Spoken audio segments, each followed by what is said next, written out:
క్రీస్తునాథుని యందు ప్రియ సహోదరి సహోదరులారా, సామాన్య 12వ ఆదివార ధ్యానాంశానికి మీకు స్వాగతం.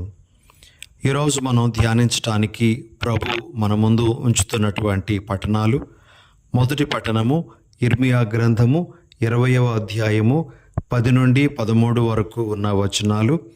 సువార్త పట్టణము మత్తయి సువార్త 10వ అధ్యాయము 26 నుండి 33 వరకు ఉన్న వచనాలు. ఈ పట్టణాలను ఆధారంగా చేసుకొని ఈరోజు ప్రభు మనకిస్తున్నటువంటి సందేశాలను మనము స్వీకరించడానికి ప్రయత్నం చేద్దాం. ప్రియ సహోదరి సహోదరులారా, మొట్టమొదటిగా ప్రభు ఈరోజు ఈ ఆదివారం నాడు మనల్నందరినీ భయపడకుడు అనేటువంటి సందేశంతో సమీపిస్తూ ఉన్నారు. మన అనుదిన జీవితంలో ఎన్నో రకాలైనటువంటి భయాలకు మనము గురి అవుతూ ఉంటాం.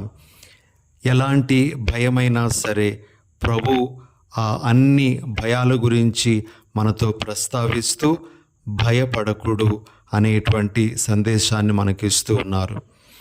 మరి ప్రియ సహోదరి సహోదరులారా, మనము మన జీవితంలో చాలా రకాలైనటువంటి భయాలకు గురి అవుతూ ఉండగా కొన్ని భయాలను ఉదాహరణగా ఇప్పుడు మన ముందు ఉంచుకోవడానికి ప్రయత్నం చేద్దాం.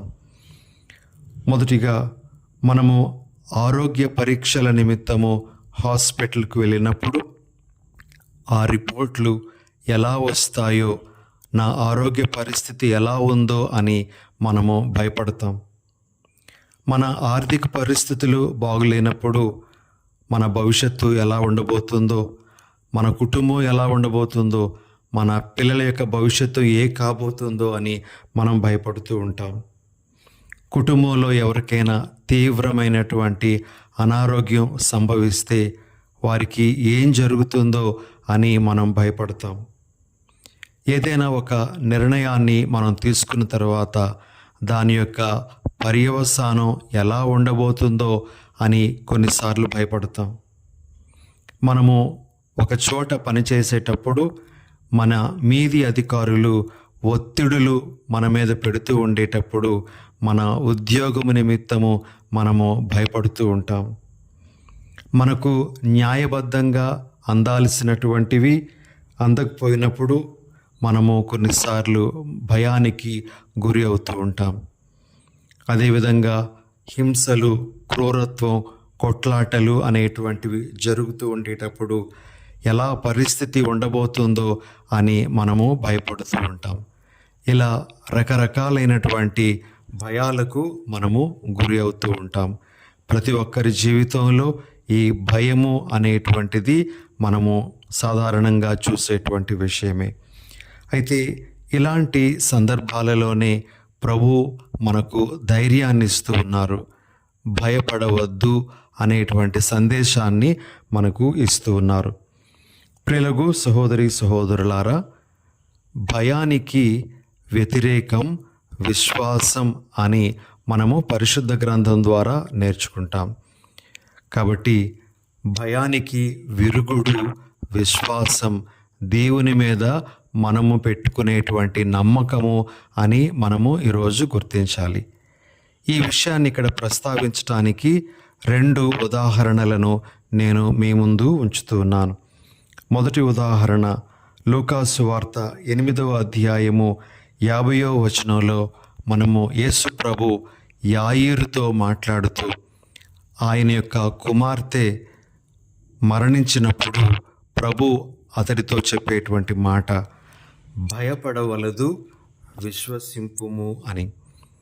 అటువంటి పరిస్థితిలో యేసు ప్రభు అతనికి చెప్పేటువంటి మాట, భయానికి గురి కావద్దు కానీ విశ్వసించు అని. కాబట్టి భయానికి వ్యతిరేకం విశ్వాసం అని ఇక్కడ ప్రభు మాటల ద్వారా మనము గ్రహించగలగాలి. అదేవిధంగా 2వ ఉదాహరణ మార్కు సువార్త 4వ అధ్యాయము 40వ వచనంలో, తుఫాను చెలరేగినప్పుడు శిష్యులందరూ భయభ్రాంతులవుతారు. తమతో పాటు పడవలోనే ఉన్నటువంటి ఆ ప్రభువును వారు భయంతో లేపడం అనేటువంటిది జరుగుతుంది. ప్రభు తన శిష్యులతో పలికినటువంటి మాట, మీరెంత భయపడితేరేలా, మీకు విశ్వాసము లేదా?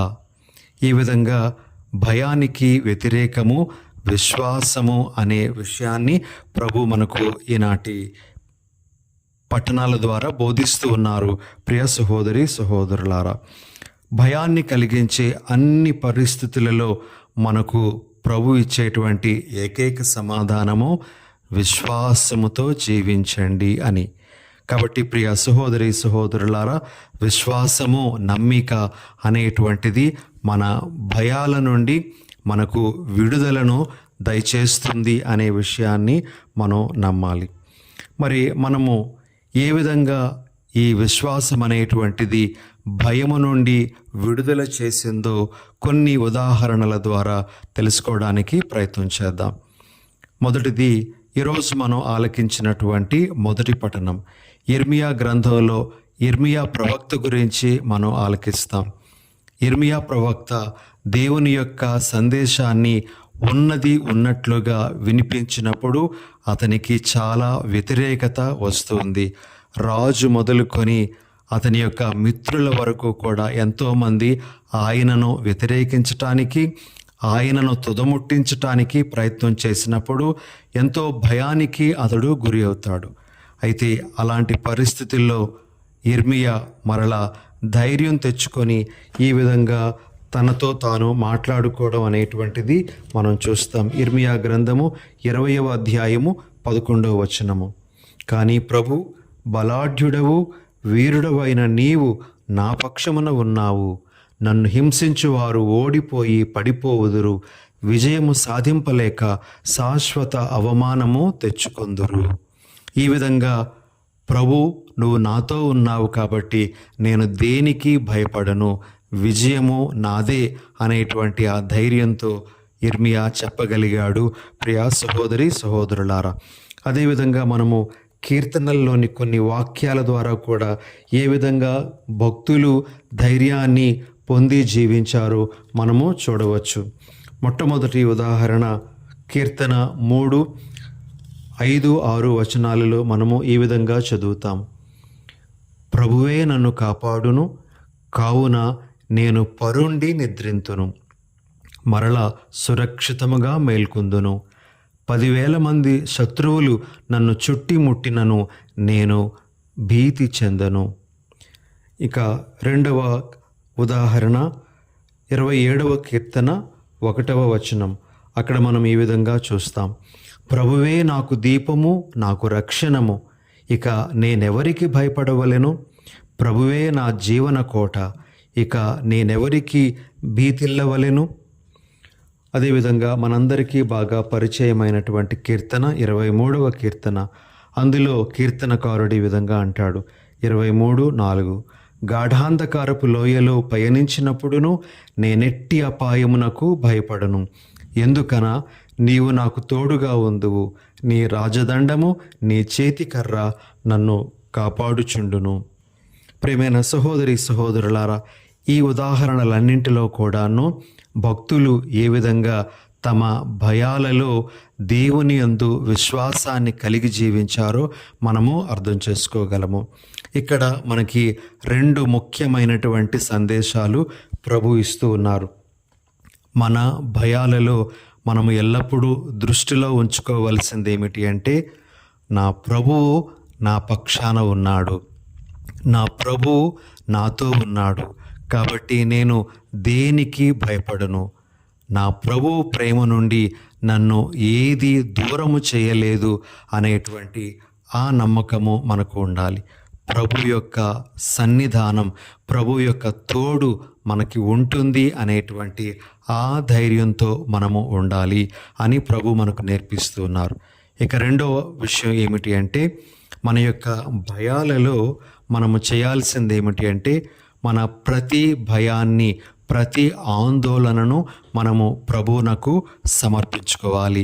ప్రభువునకు అర్పించి, ప్రభువా, ఈ భయం విషయమై, ఈ విషయమై నేను నీకు మనవి చేస్తూ దీనిని నీకు అర్పిస్తూ ఉన్నాను అని మనం చెప్పగలగాలి. ప్రియ సహోదరి సహోదరులారా, మరి ఇర్మియా కూడా ఇదే పద్ధతిలో వెళ్ళినట్లుగా మనము చూడగలము. ఇర్మియా గ్రంథము 20వ అధ్యాయము 12వ వచనము. సర్వశక్తిమంతుడవైన ప్రభువు, నీవు నరులను న్యాయబుద్ధితో పరిశీలింతువు, వారి హృదయమును మనస్సును పరీక్షింతువు. నేను నా వ్యాజ్యమును నీకు అప్పగించి తిని, కావున నీవు నా విరోధులకు ప్రతీకారం చేయగా నేను చూతునుగాక.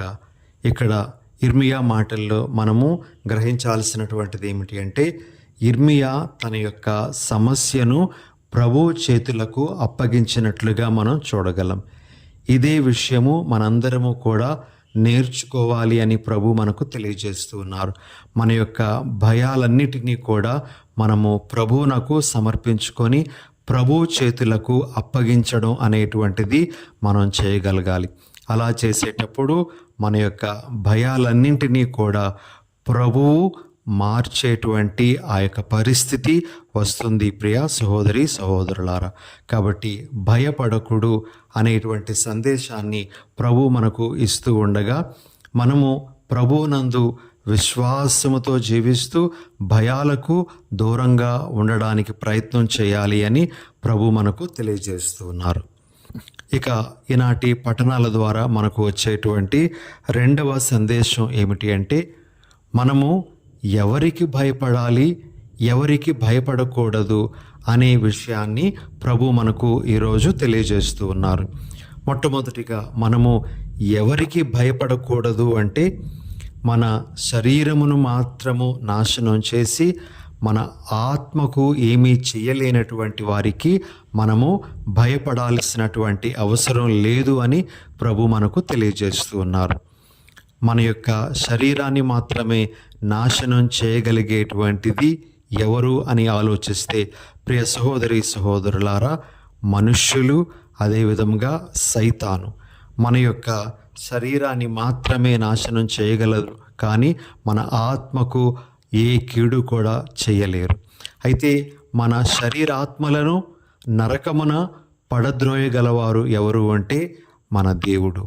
ఆ దేవునికి మన మీద సంపూర్ణమైనటువంటి అధికారం ఉంది కాబట్టి మనము ఆయనకు భయపడాలి, కానీ మనము ఇతరములైనటువంటి శక్తులకు, మనుష్యులకు భయపడాల్సినటువంటి అవసరము లేదు అని ప్రభు ఈరోజు మనకు బోధిస్తూ ఉన్నారు.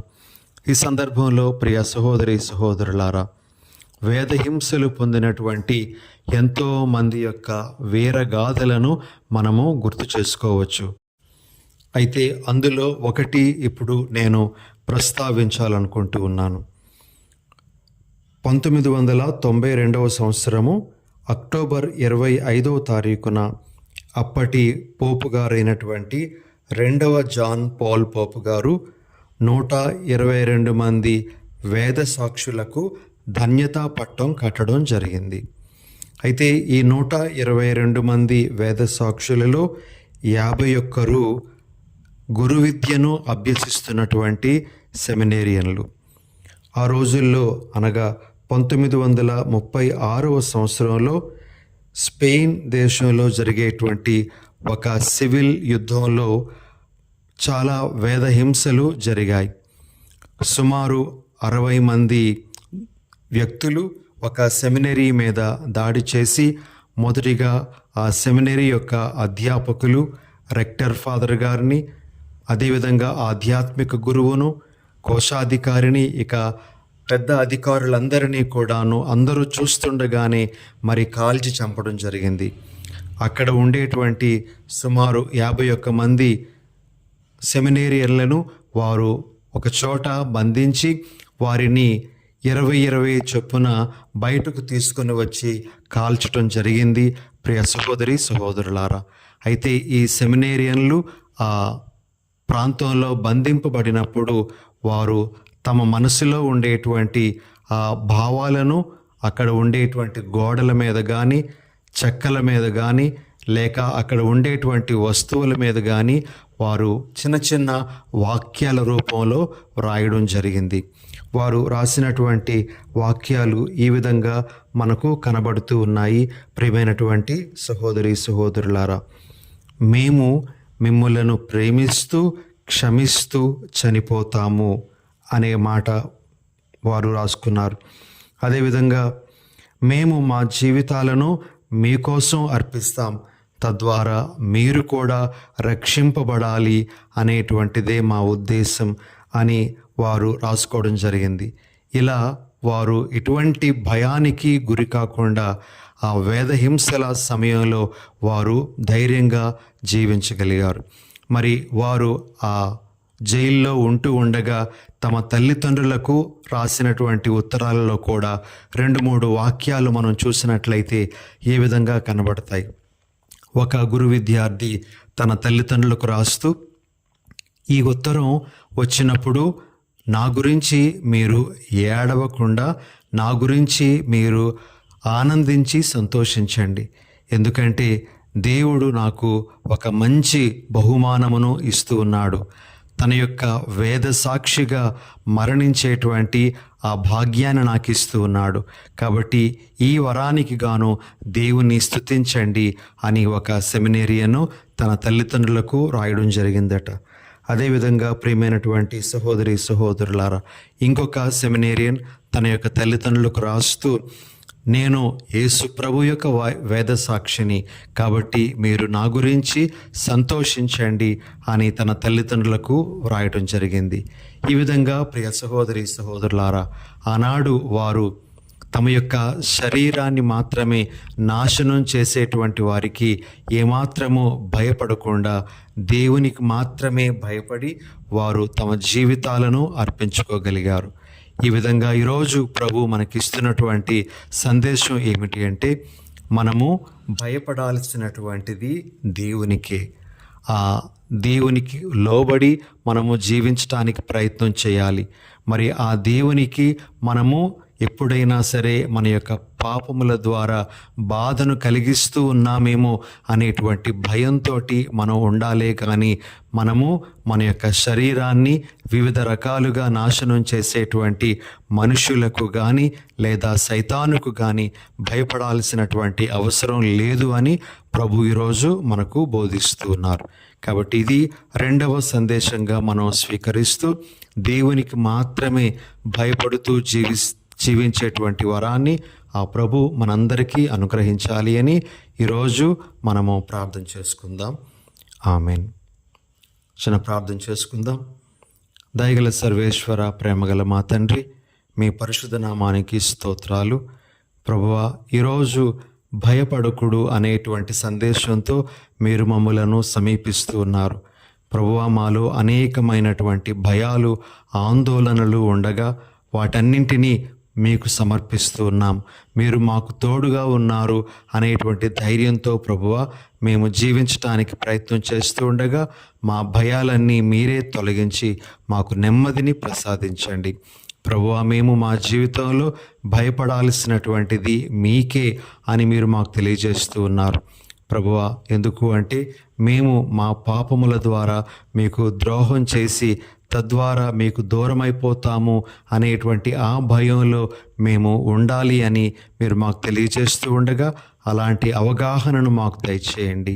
పాపము ద్వారా మేము మీకు దూరము కాకుండా ఉండేటువంటి భాగ్యాన్ని మాకు అనుగ్రహించమని మేము వేడుకొనుచున్నాం.